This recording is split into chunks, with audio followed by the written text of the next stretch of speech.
گھنگور گھٹا تلی کھڑی تھی پر بوندا ابھی نہیں پڑی تھی۔ ہمارے گھر زنانہ ملاد شریف تھا اور ملانیاں ابھی تھوڑی دیر ہوئی تھی کہ مولود پڑھ کر گئی تھی۔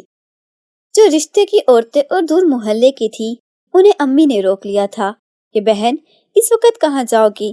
نہ رکشا نہ تانگا، اور پھر مینا کا ہر دم دھڑکا، صبح کو چلی جانا۔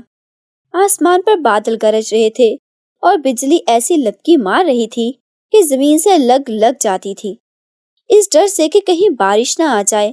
چارپائیاں برآمدے میں بچھائی گئی تھی۔ بائیں طرف کونے سے ہمارا پلنگ لگا تھا، ہمارے برابر ہماری خالہ زاد بہن سیما کا، اس کے بعد نانی ٹکو کا، اور پھر امی اور دوسری عورتوں کے۔ اب ان نانی ٹکو کا حال سنیے۔ یہ نانی ٹکو ساری شہر کی نانی تھی، 60 سال سے زیادہ عمر ہو گئی، منہ میں دانت نہ پیٹ میں آنت، کمر جھک کے زمین کو لگ گئی تھی، چلتی تو ایسے جیسے آٹ کا ہنسا لٹکتا ہوا چلا جا رہا ہے۔ شہر میں کہیں شادی بیاہ ہو تو نانی ٹکو سب سے پہلے موجود، چاہے جان پہچان ہو یا نہ ہو۔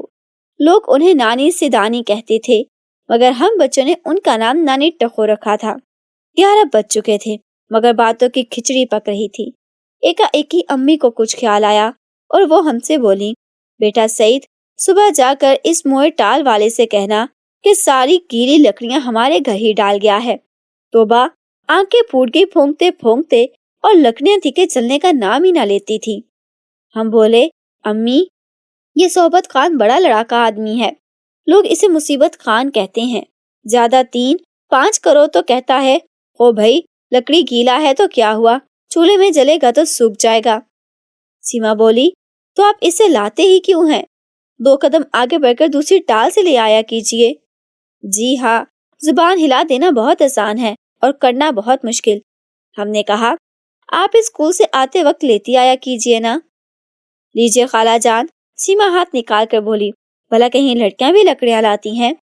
جی ہاں، لڑکیاں ہوائی جہاز چلا سکتی ہیں، توپوں اور بندوقوں سے لڑ سکتی ہیں، لکڑیاں کیوں نہیں لا سکتی؟ تو پھر لکڑی اور لڑکی میں فرق ہی کتنا ہے؟ کاف کو یہ سے ملا دو تو لڑکی بن گئی اور لام سے ملا دو تو لکڑی۔ اس پر اتنے زور کا کہکا پڑا کہ برآمدے کی چھت ہلنے لگی۔ امی نے بڑے پیار سے ہماری طرف دیکھا اور انجم آپا سے بولی، بڑے سمجھدار بچہ ہے ماشاءاللہ، 6ٹھی جماعت میں فرسٹ آیا ہے، اپنے ابا سے تو ایسی بحثیں کرتا ہے کہ بےچارے حقہ لے کر بیٹھ جاتے ہیں، پر بیٹی ہے بہت شریر۔ انجم آپا بولی، اے خالہ، تیز دماغ کے بچے شریر ہوا ہی کرتے ہیں، واہ رٹا لگا کے فرسٹ آئے تو کیا آئے۔ سیما منہ بنا کر بولی، اس طرح تو طوطا بھی فرسٹ آ سکتا ہے۔ ایک دن بڑا مزہ آیا، خالہ جان ذرا سنیے۔ آپ کمرے میں بیٹھے جھوم جھوم کر جغرافیہ رٹ رہے تھے، مونسون ہوائیں بارشیں برسا رہی تھی، بارش برماتی ہیں۔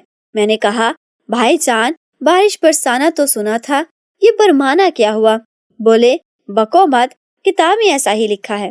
میں نے کتاب دیکھی تو واقعی پہ چھپائی کی غلطی سے برسانا کی سین موٹی ہو کر میم بن گئی تھی۔ ہم نے غصے سے کہا، امی اسے سمجھا لیجئے، ایسا نہ ہو کہ میری تلوار تڑپ کر نیام سے باہر نکل آئے اور میدان جنگ میں کشتیوں کے پشتے لگ جائیں۔ اے بیٹے خدا کا نام لے، امی بولی، کیسی بری باتیں منہ سے نکال رہے ہو، ویسے ہی سنا ہے جنگ چھڑنے والی ہے، چل بتی بجھا دے اور پنکھا تیز کر دے، نیند آ رہی ہے۔ منہ حبس کتنا ہے، تجھے ہوا آ رہی ہے؟ ناصرہ باجی پرلے کونے میں سے بولی، ہاں کبھی کبھی کوئی بچہ کچا جھونکا آ ہی جاتا ہے۔ ارے سعید، یہ پرویز کی سیٹی اپنے پاس رکھ لے، ورنہ صبح اٹھتے ہی بجا بجا کر سب کو جگا دے گا۔ ہم نے سیٹی لے کر تکیے کے نیچے رکھ لی اور بتی بجھا کر لیٹ گئے، مگر نیند کوسوں دور تھی، اتنا بڑا برآمدہ اور ایک پنکھا، پسینے چھوٹ رہے تھے۔ تھوڑی دیر بعد سب سو گئے اور برآمدہ ہلکے بھاری سریلے اور بے سرے خراٹوں سے گونجنے لگا۔ ان میں نانی ٹکو کے خراٹے سب سے بلند تھے، وہ ایسی ڈراؤنی آواز نکال رہی تھی جیسے بلیاں لڑ رہی ہوں۔ ہم نے بے چینی سے کروٹ بدلی تو سیما بولی، بھائی جان جاگ رہے ہو؟ تمہیں بھی نیند نہیں آتی؟ ہم نے پوچھا۔ نیند کیا خاک آئے، وہ بولی، ایک تو گرمی اور اوپر سے نانی کے خراٹے، کوئی کہانی سنائیے۔ کہانی سناؤ کہ تماشا دکھاؤں؟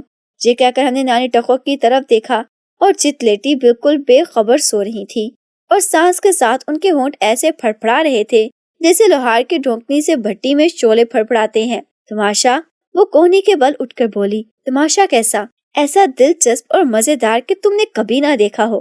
ہم نے کہا اور تکیے کی طرف ہاتھ بڑھایا۔ دکھائیے، وہ آہستہ سے بولی۔ اندھیرے میں اس کی آنکھیں حیرت اور دلچسپی سے چمک رہی تھیں۔ پہلے وعدہ کرو کہ بھانڈا نہیں پھوڑو گی، کیونکہ جوتے کھانے کا خطرہ ہے۔ جوتے پڑے تو دونوں آدھو آدھ کر لیں گے، وہ بولی۔ شروع کے تم کھا لینا اور آخر کے میں۔ آخر کے کیوں؟ ہم نے پوچھا۔ یوں آخر میں مارنے والے کے ہاتھ جو تھک جاتے ہیں۔ بڑی ہوشیار ہو، پھر بھی امتحان میں تھرڈ آتی ہو۔ تمہاری طرح رٹا جو نہیں لگاتی جناب، دماغ سے کام لیتی ہوں۔ اچھا چھوڑو ان باتوں کو، تماشا دکھاؤ۔ ہم نے تکیے کے نیچے سے سیٹی نکالی اور چپکے سے سیما کے پلنگ پر چلے گئے۔ نانی ٹکو کو تن بدن کا ہوش نہ تھا، ایسی سو رہی تھی جیسے ابھی کبھی نہیں اٹھیں گی۔ ہم نے سیٹی ان کے منہ میں ٹھونسی اور ہونٹ دونوں بند کر دیے۔ بیچاری کا پوپلا منہ تھا، سیٹی ہونٹوں سے ایسے چپک گئی جیسے لئی لگا دی گئی ہو۔ اب جو نانی ٹکو سانس دیتی تو آواز نکلتی ہے، ہر ہے۔ سیما کا یہ حال کہ ہنسی رکنے نہ رکے۔ ہم جلدی سے اپنے پلنگ پر آ گئے اور ایسے بن گئے جسے پتہ ہی نہیں کہ کیا ہو رہا ہے۔ ادھر نانی ٹکو برابر پھڑ رہی تھی۔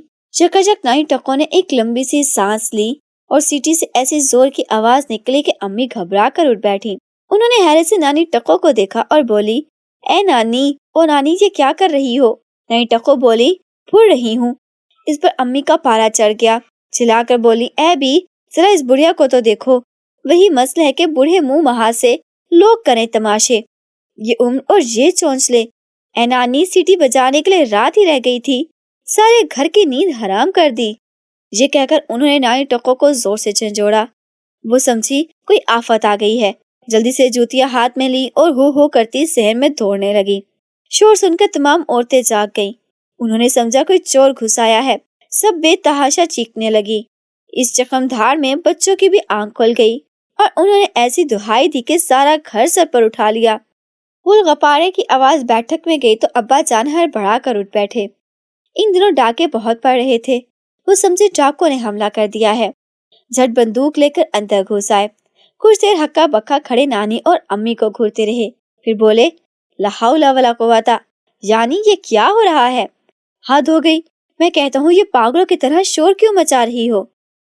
امی ہامتی ہوئی بولی، اس بڑھیا نے تو قیامت برپا کر دی، غضب خدا کا، ایک تو سیٹی بجا رہی تھی اور میں نے روکا تو بھاگنا شروع کر دیا۔ سیٹی بجا رہی تھی؟ ابا جان تعجب سے بولے، لا حول ولا قوت، دماغ چل گیا ہے اس کا۔ سیما منہ میں دوپٹہ ٹھونسے ہنسی روکنے کی کوشش کر رہی تھی، آخر سے ضبط نہ ہو سکا تو کھلکھلا کر ہنس پڑی۔ ابا جان نے مڑ کر حیرت سے اسے دیکھا اور بولے، اس کا کیا مطلب؟ یہ لڑکی کیوں ہنس رہی ہے؟ اے لڑکی، سچ سچ بتا کہ معاملہ کیا ہے، ورنہ یاد رکھ میری بندوق بھری ہوئی ہے۔ بندوق کا نام سنا تو سیما کی روح فنا ہو گئی، جلدی سے تھوک نکل کر بولی، بات یہ ہے خالو جان کہ نانی ٹکو کے منہ میں بھائی جان نے سیٹی ٹھونسی تھی۔ ہائے ہائے، امی نے سر پر ہاتھ مار کر کہا، تو یہ سعید صاحب کی کارستانی تھی۔ کہاں ہے یہ سعید کا بچہ؟ ابا جان نے ہماری طرف بڑھتے ہوئے کہا اور پاس آ کر کان پکڑ کر جو کھینچا تو ہم ایک دم اسٹینڈ اپ ہو گئے۔ چل میرے پاس بیٹھک میں سونا، شیطان کہیں کا۔ اس دن سے نانی ٹکو ہمارے گھر کبھی نہیں آئی، خدا انہیں کروٹ کروٹ جنت نصیب کرے۔